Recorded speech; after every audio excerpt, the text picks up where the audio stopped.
اور میں ان کے مکینوں سے متاثرین کی فیملی سے ان سے مل کر میں ابھی باہر آیا ہوں۔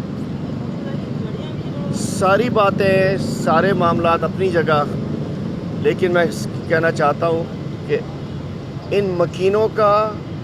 ان فلیٹ اونرز کا، ان کا کوئی قصور نہیں ہے،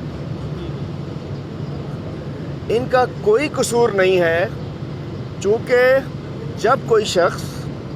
کوئی فلیٹ لینے چاہتا ہے، کوئی پلاٹ لینے چاہتا ہے، کوئی بنگلو لینے جاتا ہے، کوئی پراپرٹی کسی بلڈر کی پرچیز کرنے جاتا ہے، تو وہ دیکھتا ہے کہ اس کا ٹائٹل ڈاکومنٹ ہے، موجود تھا، N O C for sale ہے، موجود تھی، ماسٹر پلان میں ہے، موجود تھا۔ یہ سب کچھ دیکھنے کے بعد کوئی ایسی جگہ نہیں تھی کہ ان کو کہا جاتا ہوگا نہیں جی پہلے آپ نے اس جگہ سے جا کے اس کو ویریفائی کرا کر آنا ہے۔ تو انہوں نے وہ جو ہمارے قانون کے مطابق، ہمارے اصول کے مطابق جو راستہ تھا انہوں نے لیا کہ ایک پروجیکٹ آیا، اس کا اشتہار ہوا، اس کی جا کے N O C for sale کے نمبر اخبار میں آیا، اور انہوں نے جا کر وہ